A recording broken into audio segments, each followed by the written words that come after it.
y Diana León. Empezamos. El presidente del Consejo de la Judicatura, Wilman Terán, asegura que el informe que recomienda sancionar a la fiscal general no es más que una opinión del subdirector de control disciplinario del organismo. El presidente de la Corte Nacional de Justicia lo calificó al menos de un error. Desde el Consejo de la Judicatura dicen que solo se dio trámite a una denuncia presentada en contra de la máxima autoridad de Fiscalía y que por ello el subdirector de control disciplinario elaboró un informe que lo iban tan solo a conocer en el Pleno. Es la respuesta escrita a una ola de cuestionamientos que llegaron incluso desde el titular de la Corte Nacional de Justicia, Iván Saquicela, quien consideró al menos un error de Santiago Cueva Jiménez, el autor del informe. Ese informe jurídico constituye un gravísimo error o que llegó a inducir o quiso inducir al Pleno del Consejo de la Judicatura a cometer un grave error. Este tipo de atropellos no pueden suceder. El presidente de la Judicatura, Wilman Terán, convocó sin embargo a una sesión extraordinaria para este lunes que jamás se instaló, pero que allí dispuso verbalmente a la Subdirección de Control Disciplinario que sea objetiva para solventar cualquier recomendación antes que se conozca en el Pleno. Reza en el comunicado que tal recomendación no es más que una opinión, que debe tratarla el Pleno para negar o aceptar. Y se refiere con esto a la pretensión de suspender en funciones por 90 días a la fiscal Diana Salazar, un exabrupto del que Saquicela cree que hay que conocer las motivaciones. ¿Cómo puede atreverse a pronunciar lo que dice en ese informe por escrito con tamaños errores? Con esto es muy posible que se cierre uno de los frentes que se han abierto en contra de la máxima autoridad de Fiscalía. Y es que la Judicatura cierra el comunicado haciendo un llamado a respetar las competencias e independencia de las instituciones.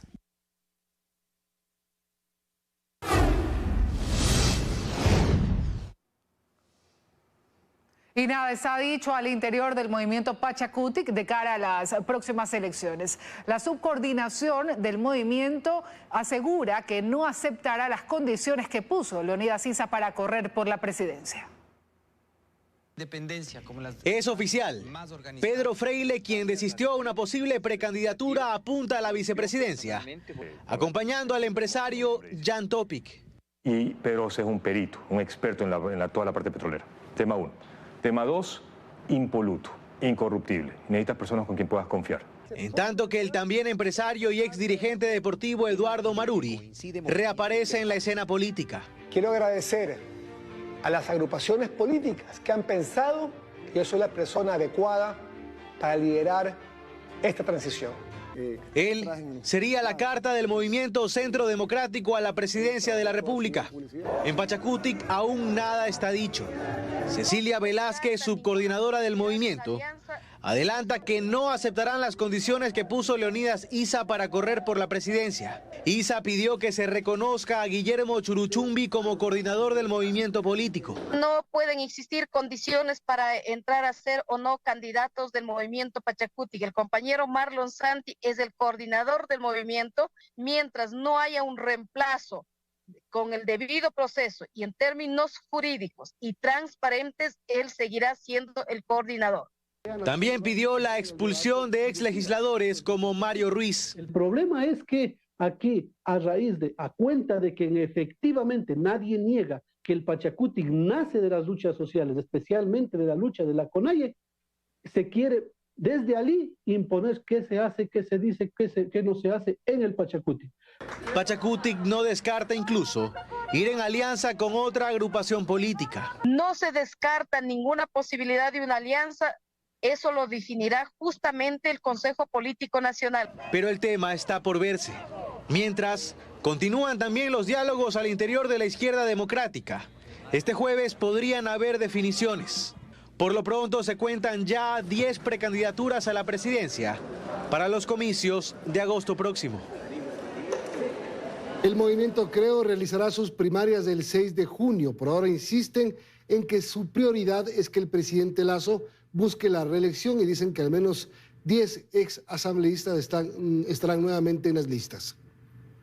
A un día de que termine el plazo, el movimiento Creo llevará a cabo sus elecciones primarias para definir sus candidatos a la Asamblea Nacional y el binomio presidencial. En principio tenemos previsto el 6 de junio.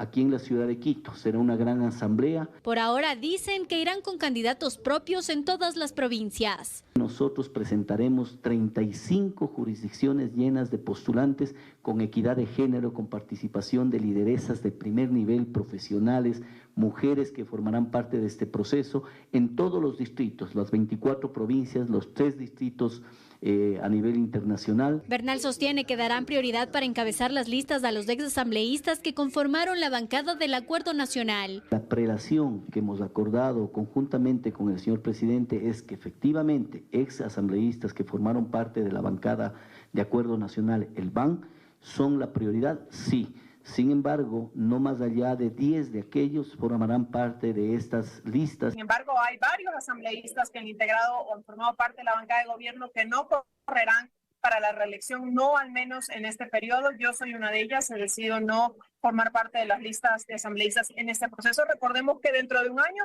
ya tenemos que inscribir candidaturas para las elecciones o para los comicios de 2025. Lo que sí tienen claro es que su primera opción para la candidatura presidencial es Guillermo Lasso. Ahora dependerá de él intentar buscar la reelección. Justamente este miércoles por la noche mantendrán una reunión con el primer mandatario. El presidente vendrá el día de mañana miércoles, en donde parte de sus actividades, seguramente en horas de la noche, será una resolución con su equipo político, en donde iremos midiendo los tiempos, pero la respuesta del presidente se encasillará justamente en los tiempos que nos determina este rato el calendario electoral. Las organizaciones políticas tienen hasta el 7 de junio para sus procesos de democracia interna y hasta el 10 de junio para inscribir a sus candidatos. Y el Consejo Nacional Electoral hará una reforma al reglamento para el control y fiscalización del gasto electoral en campaña. Además, inició el seguimiento de la campaña anticipada de precandidatos. Para estas elecciones anticipadas los tiempos son muy cortos. Debido a ello, la campaña electoral, pese a que está fijada entre el 8 y el 17 de agosto, iniciará cuando una candidatura esté en firme. Sin embargo, en redes sociales y plataformas digitales ya se puede evidenciar la difusión de nombres y propuestas para llegar a la presidencia.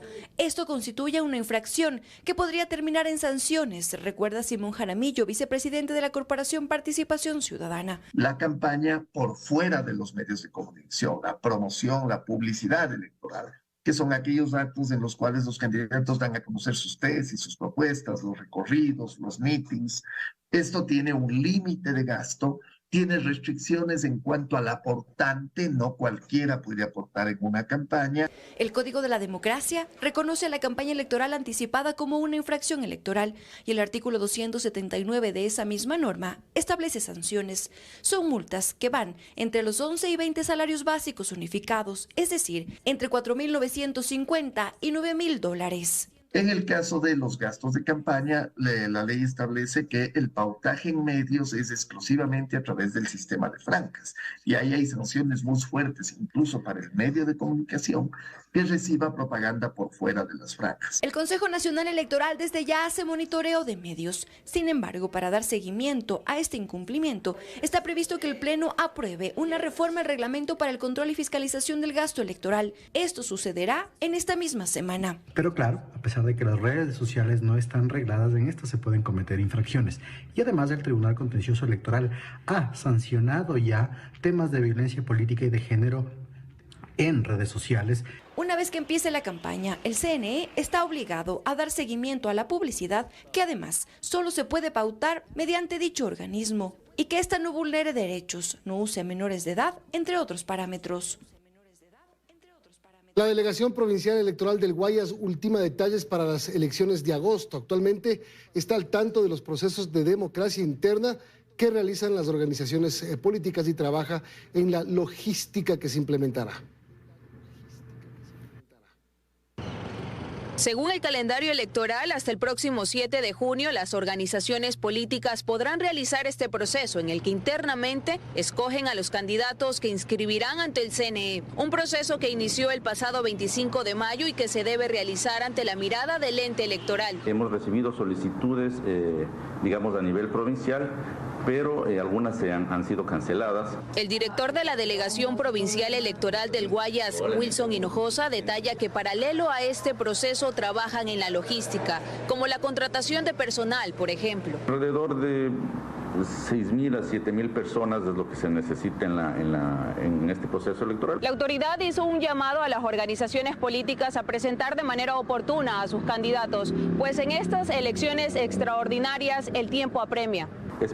Aspiramos a que se lo haga en el menor tiempo posible y que no se espere hasta el último día de la inscripción de candidaturas para que puedan llegar las listas. Luego de esta etapa del calendario electoral, las organizaciones políticas se podrán preparar para la promoción electoral. Sobre los insumos electorales, Hinojosa adelantó que estos llegarán en los próximos meses, días previos al simulacro nacional que se llevará a cabo el 30 de julio. A esta lista de pendientes se suma el llamado al Servicio Nacional de Gestión de Riesgos para constatar la infraestructura de los recintos electorales.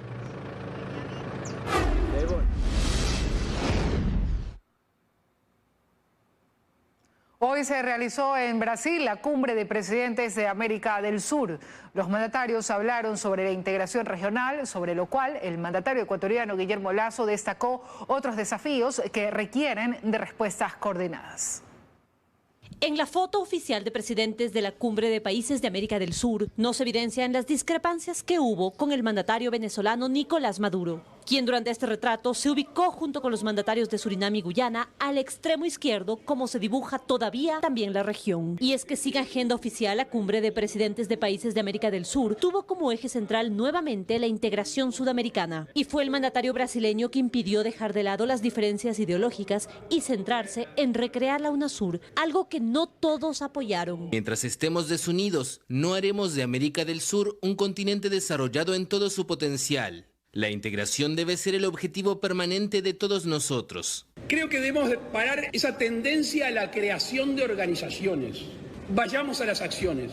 Por su parte, el presidente Guillermo Lasso fue con la idea de trabajar juntos en la región por el fortalecimiento de las democracias y por la seguridad. Requerimos fomentar la participación efectiva ciudadana, la tolerancia, el pluralismo. El presidente viene con una propuesta de una diplomacia sudamericana pragmática. El presidente uruguayo además criticó este encuentro previo entre Lula y Maduro, en el que el mandatario brasileño defendió a Nicolás Maduro, y lo propio opinó el presidente chileno. Cuando se habló de lo que sucede en Venezuela es una narrativa. Ahora, si hay tantos grupos en el mundo que están tratando de mediar para que la democracia sea plena en Venezuela, para que se respeten los derechos humanos, para que no haya presos políticos, lo peor que podemos hacer es tapar el sol con un dedo. No es una construcción narrativa, es una realidad, es seria, y he tenido la oportunidad de verla en los ojos y en el dolor de cientos de miles de venezolanos que hoy día están en nuestra patria. El primer mandatario ecuatoriano afirmó que la región tiene la urgencia de ocuparse de temas que son trascendentales para la población. Vinculados con el crimen organizado transnacional y ligado a ello la minería ilegal, el tráfico de armas, la trata de personas. Y aunque la gran ausente fue la presidenta de Perú, Dina Boluarte, el presidente Lasso mantuvo una reunión con el jefe del gabinete ministerial que la representó. La ratificación del Perú respecto a los grandes lazos de amistad que unen a los dos pueblos, a los dos gobiernos. Y con esto concluyó el encuentro y el presidente Lasso estará de regreso al país este miércoles en la mañana. Hacemos una pausa, amigos. Enseguida, 6 de 10 blancos de alto interés identificados por inteligencia militar fueron capturados en Durán. Además, la comisión que define una propuesta para el IES pidió una prórroga para entregar el informe al presidente de la República. Les contamos algo del contenido al volver. Seguimos, amigos. 6 objetivos de alto valor identificados por inteligencia militar fueron capturados en Durán por la Fuerza de Tarea Conjunta, que lleva una semana siendo operativos en el segundo cantón más peligroso de la provincia del Guayas. 500 militares divididos en 8 escuadrones integran la Fuerza de Tarea Conjunta que cumplió ya 7 días de intervención en Durán. Con armamento de largo alcance, patrullan a pie en camiones y camionetas las zonas conflictivas del segundo cantón más peligroso de la provincia del Guayas, entre ellas el Cerro Las Cabras, donde operan células de grupos delictivos dedicados al narco y microtráfico, también al tráfico de armas, donde se acopia droga y se esconde a los líderes de las bandas. Pero así recorriendo calles, pasadizos o callejones y bajando escalinatas para hacer revisiones en las casas. La Fuerza de Tarea Conjunta en apenas una semana ha podido capturar a 6 de los 10 objetivos de alto valor previamente identificados. Son extorsionadores, sicarios y cabecillas de organizaciones narcodelictivas. El más reciente resultado tras 16 operativos realizados durante la noche y madrugada es la detención de otras 3 personas con antecedentes penales. Integrantes de los lagartos, de ahí que incluso en su poder tenían un lagarto disecado en referencia a la banda criminal. 2 hombres y una mujer que son parte de estas organizaciones delincuenciales y que fueron puestas a orden de la Policía Nacional. Con los que, según especifica Milton Rodríguez, comandante de la Fuerza de Tarea Conjunta de Durán, van 18 detenidos en total. Esto además de la incautación de una docena de armas de fuego, más de un centenar de armas blancas y cerca de 200 paquetes de droga. Esta Fuerza de Tarea le integran elementos del Grupo de Operaciones Especiales Ecuador, del Grupo Especial de Comandos y de la Fuerza Aérea, que tienen experiencia en patrullaje en la frontera norte y en acciones contra grupos subversivos. Tenemos las disposiciones claras del mando, no vamos a desmayar, vamos a irnos detrás de cada uno de ellos y vamos a utilizar las armas de forma legítima si es necesario. Cabe resaltar que desde que la Fuerza de Tarea llegó a Durán, ha habido una disminución sustancial de todas las actividades delictivas. Incluso no hay muertes violentas en esta semana, no ha habido llamadas de auxilio. Junto a los 500 militares intervienen también unos 650 agentes policiales, desplegados las 24 horas del día y guiados en su accionar por la información que inteligencia les facilita. Luego de que un juez dictó prisión preventiva para 4 implicados en el asesinato de 3 mujeres, a 2 de ellos se les formulará cargos en el cantón Quinindé, provincia de Esmeraldas. Luego de que un juez del cantón Quinindé, perteneciente a la provincia de Esmeraldas, ordenara la captura de los 4 hombres con el fin de dictar la prisión preventiva en su contra, por considerados los principales sospechosos de la muerte de las 3 jóvenes el pasado 6 de abril, esta mañana llegaron al aeropuerto Carlos Concha del cantón Esmeraldas 2 de los implicados en este triple asesinato, identificado como Andrés Z, de 27 años, quien es investigado por extorsión, y su hermano Olger Z, de 34 años, quien no registra antecedentes penales. Después de seguir una ruta técnica y un trabajo técnico de investigación, procedieron con la ubicación, la identificación y la captura de estos 2 de los 4 presuntos autores directos de este asesinato. Fausto Buenaño, jefe de la policía en Esmeraldas, indicó que los sospechosos fueron capturados en el cantón Camilo Ponce, en Azuay, y que presumiblemente estarían a punto de salir del país por la frontera sur, en un vehículo marca Chevrolet de color negro. Habían estado justamente viajando hacia la frontera con el vecino país de Perú con el fin de abandonar el país, porque sabían lo que habían cometido. Los cuerpos de las víctimas fueron hallados por pescadores cerca del río Esmeraldas el 6 de abril, alrededor de las 14 horas. Los cadáveres estaban maniatados y tenían huellas de tortura, así como varias heridas de armas cortopunzantes. Se tiene conocimiento que estas personas les habían engañado a estas chicas con el fin de invitarles a la playa desde Santo Domingo. Es por eso que les conducen por la vía La Concordia, Quinindé, y posterior son ingresadas a orillas del Río Blanco, donde son sometidas, son maniatadas, les habían botado en la fosa, donde les habían torturado y posterior les habían disparado a cada una de ellas. Los detenidos fueron trasladados hasta el cantón Quinindé de la provincia de Esmeraldas para la audiencia de formulación de cargos y posteriormente serán trasladados a un centro de rehabilitación social del país. Un procedimiento policial se llevó a cabo la tarde de este martes en una cooperativa de ahorro y crédito ubicada en el centro de Guayaquil. El EQ 911 envió una alerta luego de que se activaran las alarmas de la agencia. Versiones preliminares aseguran que sujetos fuertemente armados, vestidos de guardias de seguridad, habrían entrado para llevarse un botín de alrededor de $8,000 tras desarmar al guardia de seguridad.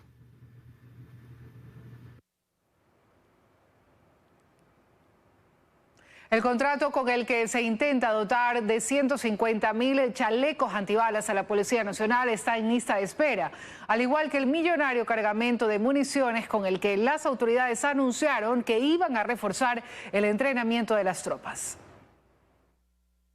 estamos haciendo como corresponde, por lo tanto se adjudica ya esta semana.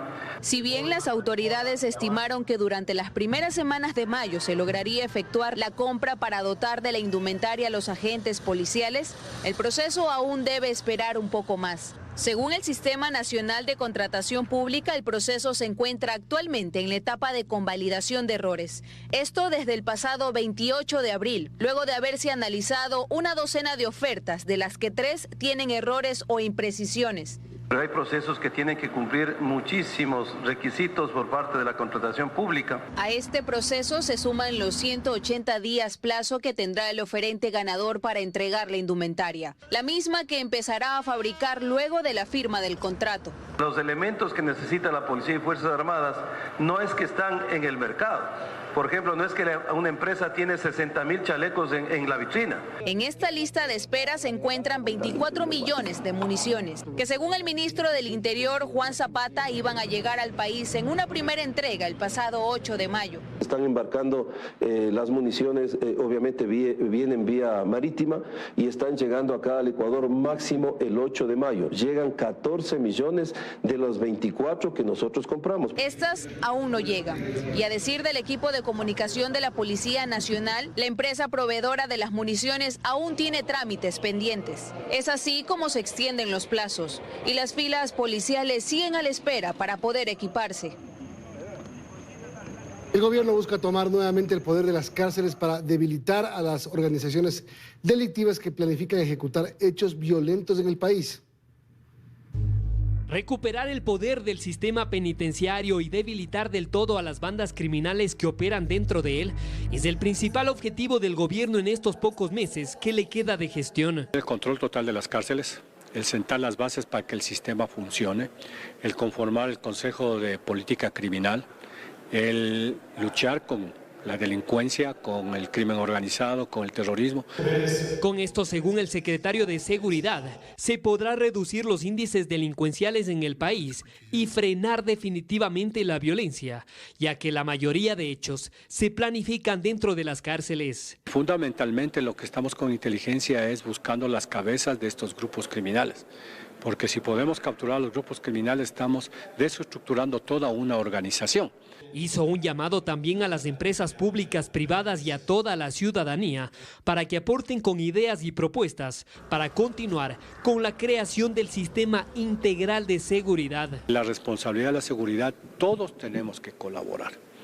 Y al final, el gran objetivo nacional de los ecuatorianos, que no es para este gobierno, que es a largo plazo, es tener una cultura de paz, un territorio pacífico. A través de estadísticas detalló que el decreto que se declaró al terrorismo como amenaza para el Estado ayudó a controlar la situación en Esmeraldas, Guayas y otras provincias, pero que el trabajo aún no termina. Quienes deben estar preocupados de la ley de uso legítimo de la fuerza y del reglamento son los delincuentes, porque ahora están los procedimientos de cómo se les va a enfrentar. Y como lo ha dicho el presidente, de ser necesario con toda la fuerza de la ley y con las armas letales. Y que incluso ya las fuerzas del orden han empezado a aplicar. En estos últimos meses, por ejemplo, han caído abatidos más de 15 delincuentes en varios procedimientos.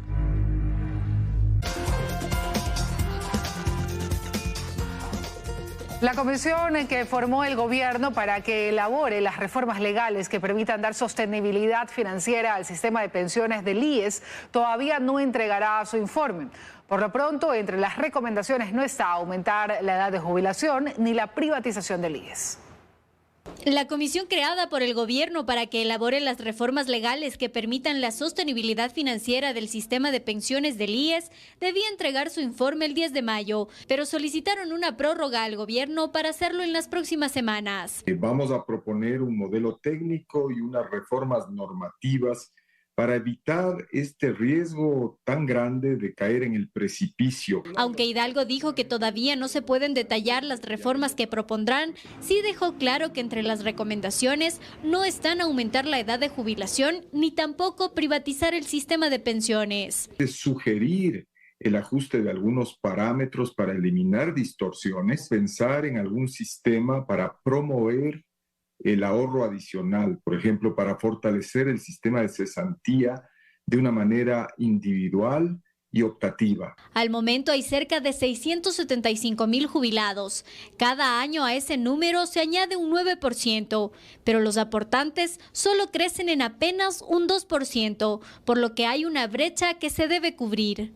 Se ha estado obteniendo de la utilización de los ahorros y de las reservas que ha tenido el Seguro Social. Y nuestra estimación es que si esto no se corrige, de aquí a 2 o 3 años estamos muy cerca del precipicio. Desde el Frente Nacional por un Nuevo IES indican que ya trabajaron en un proyecto de ley que fue presentado ante la Asamblea Nacional disuelta y que ahora deberá ser tratado como prioridad por la nueva legislatura. Dicen que el error más grande ha sido manejar la institución como caja chica del gobierno de turno y dar prestaciones que no tienen fuente de financiamiento. Toman la plata del fondo de pensiones o del fondo de salud para atender, por ejemplo, los seguros especiales. ¿Cuáles?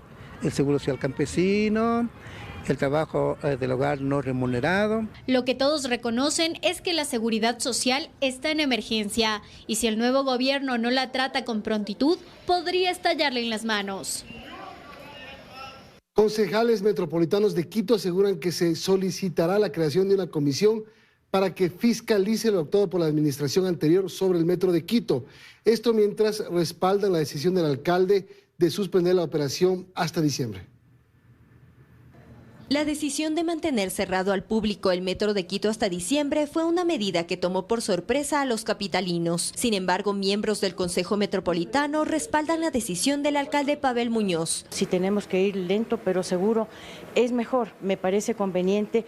¿Qué es lo importante aquí? Indudablemente todos queremos que el metro funcione al 100%. La ciudad ha invertido ingentes cantidades de dinero. Sin embargo, pues también es importantísimo que el metro, para poder operar, esté plenamente a su plena capacidad. Los ediles califican de irresponsable la decisión de la administración anterior de iniciar la fase de cobro e incluso de inducción con pasajeros cuando la parte técnica aún no estaba lista. Como mínimo la podemos calificar de irresponsable y también la actitud que tuvo la operadora al haber cedido a presiones políticas de parte del anterior alcalde para poner a funcionar un sistema que no estaba listo. Mire, ahora tenemos que cerrarlo todo para realizar las adecuaciones necesarias y que así entre en funcionamiento realmente el metro. Todavía faltaban detalles, tanto jurídicos como sobre todo técnicos. Entonces era un poco apresurada la entrada en operación del metro. Asimismo, los concejales aseguran que solicitarán la conformación de una comisión especial para fiscalizar la operación del metro y lo actuado por la administración Guarderas. Deberá formar una comisión especial para que fiscalice todo el proceso, no solamente de contratación, sino sobre todo de este pequeño lapso de tiempo en el que operó el metro irresponsablemente. Esto es parte de la responsabilidad que tenemos como concejales y vamos a llegar hasta las últimas instancias para determinar a los responsables de que la ciudad del día de hoy no pueda contar con un metro. Los ediles insisten en que a pesar de que este sistema debió iniciar con la operación comercial años atrás, por el momento lo mejor es esperar hasta que todos los sistemas estén integrados y listos para prestar un servicio de forma segura.